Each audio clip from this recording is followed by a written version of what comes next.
கஷ்டங்கள் இல்லாத வாழ்க்கை கிடையவே கிடையாதுங்க. கஷ்டத்தை தாண்டி எல்லாத்தையும் மீறி வாழ்க்கையில் நமக்கு பிடிச்ச மாதிரி சந்தோஷமாக வாழ்கிறது எப்பவுமே ஒரு சுகம் தானே. அந்த சுகம் நிறைய நேரங்களில் ஈஸியாக கிடச்சிரும். சில நேரங்களில் ரொம்ப கஷ்டப்பட்டு ரொம்ப உழண்டு நிறைய எக்ஸ்பீரியன்ஸஸை லைஃப்பில் கெயின் பண்ணி தான் அந்த சந்தோஷத்தை அடைய முடியும். ஒரு பழமொழி இருக்குல்ல, ரொம்ப உழைத்து உண்ணும் பொழுது வரக்கூடிய சந்தோஷம் ஈஸியாக கிடைக்கும் போது கிடைக்காது. எல்லாமே ஈஸியாக கிடச்சிருச்சுன்னு வச்சுங்களேன், எதுவுமே வாழ்க்கையில் நிலைக்கவும் நிலைக்காது. இன்னொரு விஷயம், அதோட வேல்யூ நம்மளுக்கு புரியாது. ஒரு மேங்கோ ட்ரீ இல்லை ஏதோ ஒரு விஷயத்தை வளர்க்குறோன்னா அதுக்கு தண்ணி ஊற்றி அதை பாதுகாத்து அதுக்கு பின்னாடி அதை விளைச்சல் கொடுக்கும் பொழுது நம்ம அதை சாப்பிடும்போது கிடைக்கக்கூடிய சந்தோஷமே வேறு. ஈவன் அதை வாங்கி சாப்பிடக்கூடிய ஒரு கன்சியூமராக இருந்தால் கூட நம்ம நிறைய நேரங்களில் நம்ம உழைச்ச காசில் சாப்பிடணும் தான் ஆசைப்படுவோம். அப்போது எல்லாத்துக்கும் பின்னாடியும் ஒரு கஷ்டம், எல்லாத்துக்கும் பின்னாடியும் ஒரு உழைப்பு, எல்லாத்துக்கும் பின்னாடியும் அந்த வேல்யூவை உணரக்கூடிய ஒரு கிஃப்ட் எல்லாமே கிடைக்கணும் அப்படின்னா நம்ம வாழ்க்கையை எக்ஸ்பீரியன்ஸ் பண்ணி ஆகணும். எல்லாமே ஈஸியாக கிடைச்சிருச்சு, எல்லாமே ஈஸியாக கிடைக்குது அப்படின்னு இருக்கக்கூடிய எத்தனை பேருக்கு வாழ்க்கை சுவாரஸ்யம் எல்லாமே போகும். வெயிலோட அருமை, அதாவது மாற்றி சொல்கிறேன், நிழலோட அருமை வெயிலில் தான் தெரியும் சொல்லுவாங்க. அப்போது அந்த வெயில்ன்றது இல்லைன்னு வச்சுக்கோங்களேன், நிழலோட அருமையே தெரியாதான். எப்பயுமே நிழல்லையும் இருக்க முடியாது. அந்த மாதிரியான ஒரு கருத்தை ஆழமாக சொல்லக்கூடிய ஒரு குட்டி ஸ்டோரி. இந்த குட்டி ஸ்டோரி மூலமாக ஓகே, இதுதான் நம்மளுக்கு நிலைக்கும், இதுதான் நம்ம வாழ்க்கையோட சந்தோஷம், இத்தனை கஷ்டங்களை கடந்து வரக்கூடிய கனவுகள், ஜெயிக்கக்கூடிய கனவுகள் ரொம்ப அருமையான ஃபீலிங்கை கொடுக்கும், வாழ்க்கைக்கு ஒரு பர்பஸ்ஃபுல்லான லைஃப்பையும் கொடுக்கும் அப்படின்றத உணர்த்தக்கூடிய ஒரு சூப்பரான குட்டி ஸ்டோரியை இந்த எபிசோடில் நீங்கள் கேட்க போகிறீங்க. தொடர்ந்து இணைந்திருங்கள்.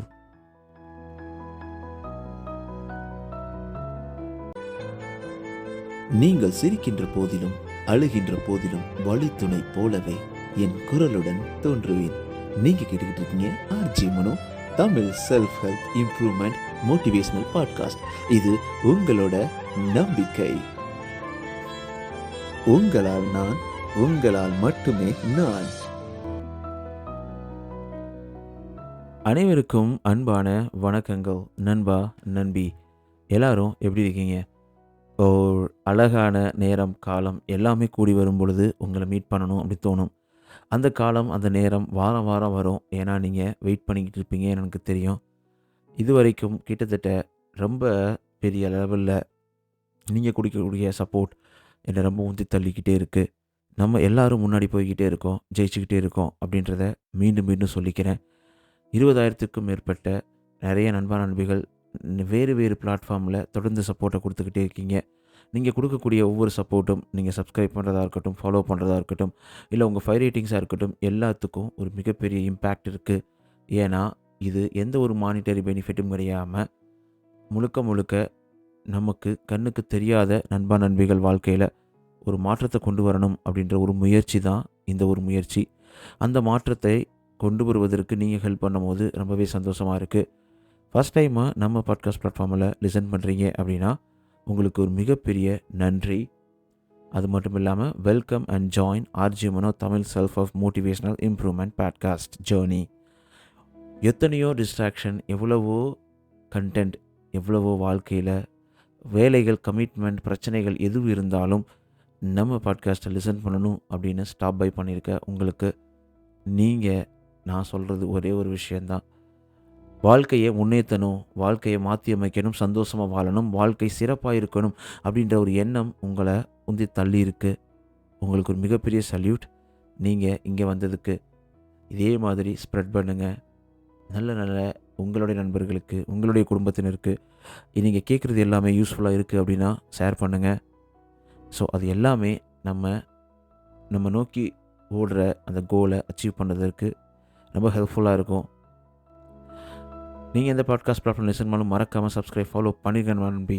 அடிக்கடி வரக்கூடிய நம்ம நண்பா நண்பிகளாக இருந்தீங்கன்னா உங்களால் தான் நான், உங்களால் மட்டுமே நான் அப்படின்னு திருப்பி சொல்லிக்கிறேன். நீங்கள் ஆப்பிள்லேயும் ஸ்பாட்டிஃபைலையும் 5 ரேட்டிங்ஸ் கொடுத்துட்டே இருங்க. அது ரொம்ப யூஸ்ஃபுல்லாக இருக்கும். ஏன்னா அது நிறைய மாற்றத்தை ஏற்படுத்திக்கிட்டு இருக்கு. உங்களுடைய மெசேஜ், உங்களுடைய கமெண்ட்ஸ், உங்களுடைய ஃபீட்பேக் நீங்கள் எங்கள் கூட பேசணும் அப்படின்னா RJMano_ இந்த இன்ஸ்டாகிராம் பேஜில் நீங்கள் எழுதி அனுப்பலாம். உங்களுக்காக காத்துக்கிட்டு இருக்கேன். நம்மளுடைய வாட்ஸ்அப் சேனல் லிங்க் இந்த பாட்காஸ்டோட டிஸ்கிரிப்ஷனில் இருக்குது. நீங்கள் ஜாயின் பண்ணிக்கலாம். அங்கே என்ன நடக்குதுன்னு பார்த்தீங்கன்னா, கொஞ்சம் ஸ்லோவாக இருந்தால் கூட உங்களுக்கு ஃபஸ்ட் அப்டேட் கிடைக்கும். அது மட்டும் இல்லாமல் நம்ம நிறையா கான்வர்சேஷன் மேக் பண்ணுற மாதிரியான வாய்ப்புகள் வரும். தொடர்ந்து வாழ்க்கையில் நம்ம எல்லோரும் சேர்ந்து பயணிக்கிற ஒரு அருமையான ஃபீலிங்கை கொடுக்கும். ஜாயின் பண்ணுங்கள். ஸ்பாட்டிஃபைல கமெண்ட்ஸ் எனேபிள் பண்ணியிருக்காங்க. ரொம்ப நாளாக கமெண்ட்ஸ் பண்ணலாம். நம்ம போல் உங்களுக்கு போஸ்ட் பண்ணிக்கிட்டு இருக்கேன். அதில் உங்களுடைய ஃபீட்பேக் கொடுங்க. இந்த மாதிரி உங்களை இன்ட்ராக்ட் பண்ணுவதற்கு என்னென்னலாம் வாய்ப்பு இருக்கோ அது எல்லாமே நான் ட்ரை பண்ணிக்கிட்டு இருக்கேன். நீங்கள் பண்ண வேண்டியதெல்லாம் அதற்கான சப்போர்ட்டையும் அதற்கான ரெஸ்பான்ஸையும் கொடுக்கறது தானே, உண்மை தானே? ஆல்ரைட், நம்ம இந்த வாரம் குட்டி ஸ்டோரி எபிசோட்க்கு வந்திருக்கோம். ஒரு வாரம் டிப்ஸ் எபிசோட், ஒரு வாரம் குட்டி ஸ்டோரி எபிசோட் அப்படின்ற மாதிரி மாற்றி நிறைய நம்ம பேசிக்கிட்டே இருக்கோம்.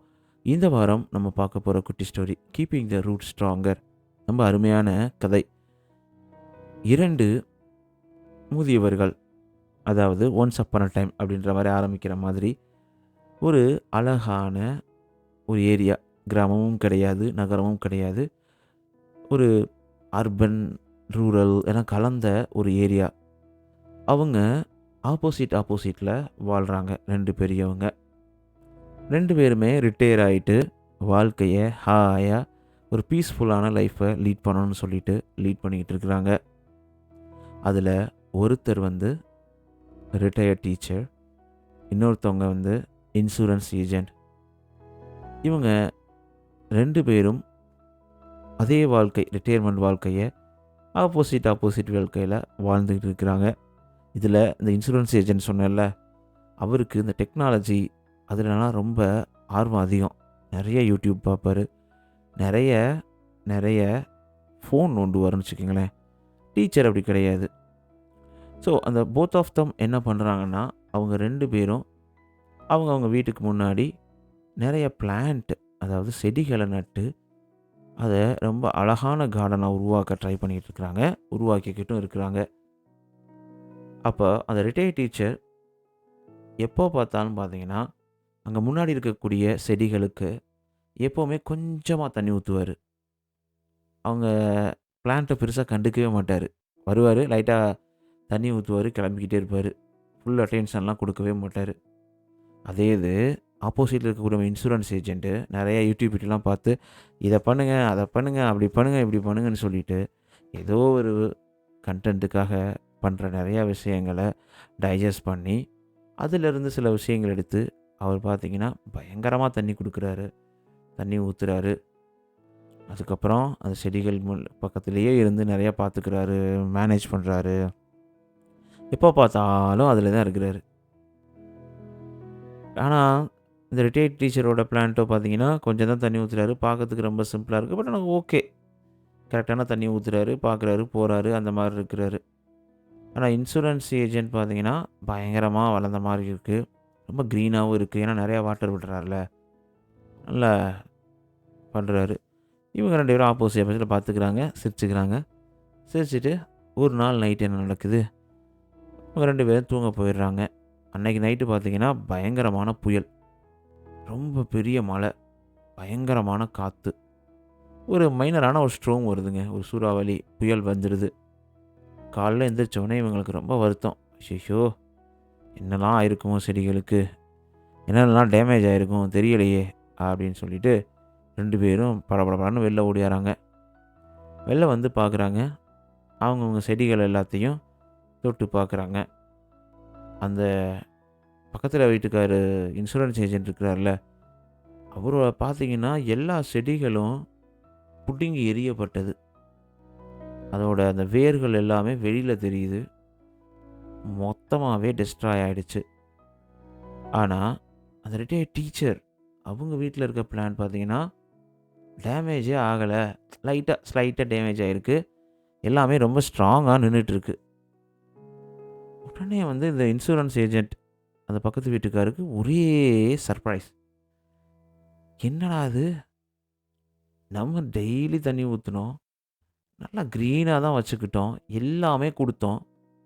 ஆனா, இந்த ஆப்போசிட்ல இருக்கவன் கஞ்ச பையன் மாரி தண்ணியே ஊத்த மாட்டான், கவனிக்க மாட்டான். ஆனா, அவனோட பிளான்ட்லாம் எதுவுமே ஆகலையே! சரி நம்மளே போய் கேட்டுருவோமே! அப்படின்னு, ஐயா எப்படிங்கய்யா நம்ம 2 பேரும் சேம் டைப் ஆஃப் பிளான்ட் தான் நட்டோம், வளர்த்தோம். நான் என்னோட பிளான்ட்ல ரொம்ப கேர்ஃபுல்லா இருந்தேன். நெறையா தண்ணி விட்டேன். அதுக்கப்புறம் நெறைய உரங்கள்லேருந்து எல்லாமே குடுத்தேன். எல்லாம் குடுத்த பின்னாடியும் ஒரு சின்ன மழைக்கு, சின்ன சூறாவளிக்கு என்னோட செடிகளெல்லாம் புடுங்கி எறியப்பட்டது. எப்படி? என்ன ஆச்சு? ஆனா நீங்களோ எப்பயாவது தான் தண்ணி ஊத்துவீங்க. லைட்டா பார்த்துட்டு நீங்க பாட்டுக்கு உள்ளேயே தான் இருப்பீங்க. ஆனா அது எல்லாமே எதுவுமே ஆகாம இருக்கீங்களே! எப்படிங்கய்யா?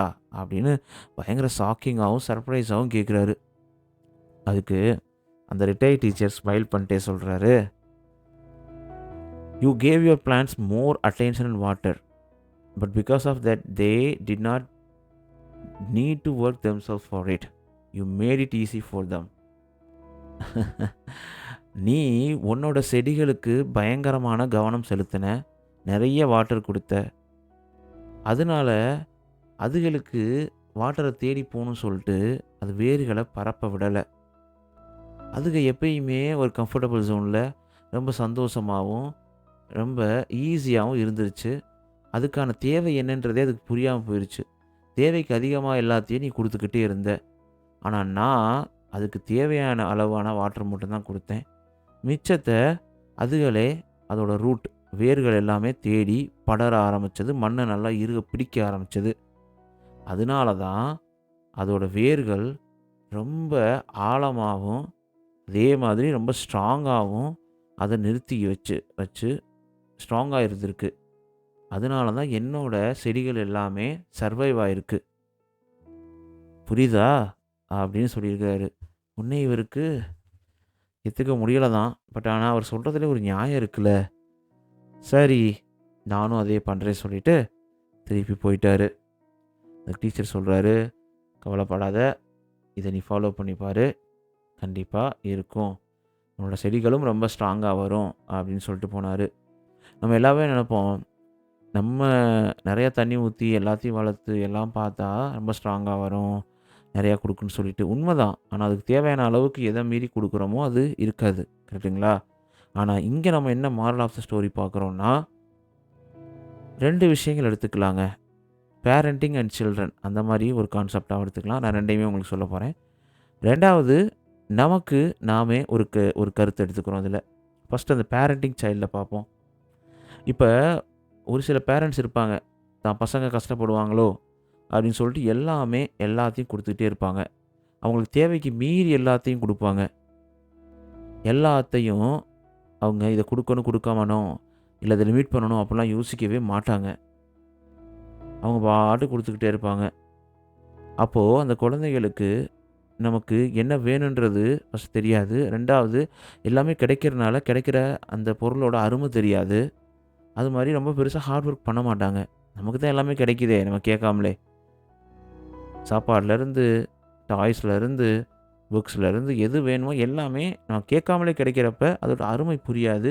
அவங்களுக்கு வாழ்வதற்கான அந்த ஒரு சர்வைவல் ஆஃப் ஃபிட்னஸும் ரொம்ப குறைச்சு தான் இருக்கும். அதே இது நம்ம சில நேரங்கள்ல அவங்கள கைட் பண்ணணும் இன்ஸ்டெட் ஆஃப் கிவிங் தெம். ஒரு சில விஷயங்கள் அவங்க செய்றாங்க, ஒரு சில விஷயங்கள் கேட்குறாங்க அப்படின்னா, அவங்கள அவங்க ஓனா யோசிக்க வச்சு, அவங்களுக்கு ஒரு பொருள் கிடைப்பதற்கு என்னென்னலாம் நம்ம பண்றோம் அப்படின்றத எடுத்து சொல்லி அவங்கள வளர்க்கணும். அப்போ தான் ஒரு சில நேரங்கள்ல அவங்க எப்படி வாக் பண்ணணும்னு சொல்லி தரணும். ஆனா, அவங்க அவங்களோட ஓன் பாத்த ஃபாலோ பண்ண விடணும். அத விட்டுட்டு நம்மளே எல்லாத்தையும் டிசைட் பண்ணி, நம்மளே எல்லாத்தையும் குடுத்து, அவங்கள ஒரு டிபெண்டன்ட்டா வளர்க்குறது கரெக்ட்டே கிடையாது. இது ஃபர்ஸ்ட்டு கருத்து. 2வது நமக்கு நாம் என்ன கருத்து? நம்மளும் அப்படித்தாங்க. எல்லாமே ஈஸியா கிடைச்சிரும், ஈஸியா கிடைக்கணும்னு ஒரு ஆசை எல்லாருக்குள்ளயுமே இருக்கும். நான் எதுக்கு கஷ்டப்படணும்? கஷ்டப்படாம எனக்கு கிடைச்சா நல்லா இருக்கும்னு சொல்லிட்டு. ஆனா, கஷ்டத்தை எல்லாம் தாண்டி ரொம்ப ஹார்ட் ஒர்க் பண்ணி, எல்லாத்தையுமே ரொம்ப அருமையா, ரொம்ப தீவிரமா தேடி, அதற்கான உழைப்ப செலுத்தி வரும்பொழுது, உங்களுக்கு ஃபர்ஸ்ட்டு ஒண்ணு சந்தோஷம் கிடைக்கும். 2வது நீங்கள் சர்வை பண்ணுவதற்கான ஒரு லேர்னிங் கிடைக்கும். 3வது ரொம்ப தைரியமாகவும் கான்ஃபிடென்ட்டாகவும் நீங்கள் ஃபீல் பண்ணுவீங்க. ஒருத்தவங்க உங்க கூட எப்பயுமே கைட் பண்ணிட்டே இருக்காங்க, அவங்க கூடவே இருக்கிறாங்க, உங்கள பார்த்துக்கிறாங்க, எல்லாமே பண்ணுறாங்க அப்படின்ற பட்சத்தில, இன்கேஸ் நம்ம தனியா இருக்க வேண்டிய நிலைமை வரும் பொழுது, முழுக்க முழுக்க நம்ம வாழ்வதற்கே ரொம்ப பயப்பட ஆரம்பிப்போம். நம்ம எதுக்கு, என்ன பண்ணுறது, எப்படி பண்ணுறது எதுவுமே தெரியாது. அப்போ அந்த டிபெண்டன்சிய நம்ம உருவாக்கக்கூடாது. நம்ம ஸ்ட்ராங்கா வளரணும். நம்மளுடைய ரூட்ஸ் ரொம்ப ஸ்ட்ரென்த்தா இருக்கணும்னா, நம்ம நம்மளுடைய வழிய தேட ஆரம்பிக்கணும். நம்மளுடைய வேலைகள பார்க்க ஆரம்பிக்கணும். நம்ம நம்மள உருவாக்கிக்கணும். நெறையா லேர்ன் பண்ணணும். நம்மள அப்கிரேட் பண்ணிக்கணும். இந்த மாரி பல விஷயங்கள் இருக்குங்க. அப்போ ஈஸியா கிடைக்கிற எல்லாத்தையும் அட்ராக்ட் ஆயி நம்ம பின்னாடி போகணும்னு அவசியம் கிடையாது. ஈஸியா கிடைக்கிறது எதுவுமே நிலைப்பது ரொம்ப ரொம்ப கஷ்டம். நம்ம தலைவர் சூப்பர் ஸ்டார் ரஜினிகாந்த் சொல்ற மாரி, ஈஸியா கிடைக்கிறது எதுவுமே நிலைக்காது.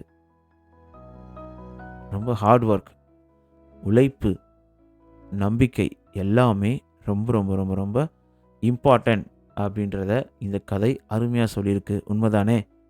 இந்த கதை மூலமா நம்ம பல விஷயங்கள ஈஸியா கத்துக்கிட்டு இருக்கோம். இந்த கதையில நீங்க என்ன வேற புரிஞ்சுக்கிட்டீங்க அப்படின்றத தெரிஞ்சுக்கிறதுக்கு நான் ஆசையா காத்துக்கிட்டு இருக்கேன். உங்களுடைய கருத்துக்கள் எல்லாத்தையும் RJ_Mano_ இந்த இன்ஸ்டாகிராம் பேஜ்ல எனக்கு நீங்க எழுதி அனுப்பலாம். அது மட்டும் இல்லாம, உங்களுடைய 5 ரேட்டிங்ஸ ஆப்பிள்லயும், ஸ்பாட்டிஃபைலயும் குடுங்க. நீங்க எந்த பாட்காஸ்ட் பிளாட்ஃபார்ம்ல லிசன் பண்ணாலும் மறக்காம சப்ஸ்கிரைப், ஃபாலோ பண்ணிடுங்க நண்பா, நண்பி. அது மட்டும் இல்லாம, உங்களுடைய சப்போர்ட்ட தொடர்ந்து குடுத்துக்கிட்டே இருங்க. மத்தவங்களுக்கு ஷேர் பண்ணுங்க. கீப் லிசன் பண்ணுங்க. உங்கள் வாழ்க்கையில் அனைத்தும் சிறப்பா, சந்தோஷமா, செம்மையா அமைவதற்கு வாழ்த்துக்கள்.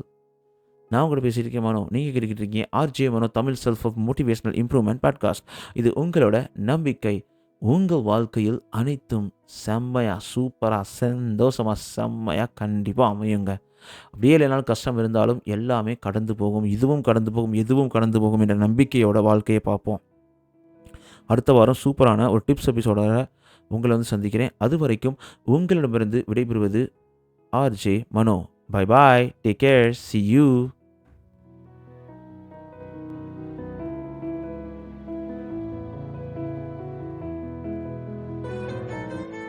நீங்கள் சிரிக்கின்ற போதிலும் அழுகின்ற போதிலும் வழித்துணை போலவே என் குரலுடன் தோன்றுவேன். நீங்க கேட்டுக்கிட்டு இருக்கீங்க RJ_Mano Tamil self help improvement motivational podcast. இது உங்களோட நம்பிக்கை. உங்களால் நான், உங்களால் மட்டுமே நான்.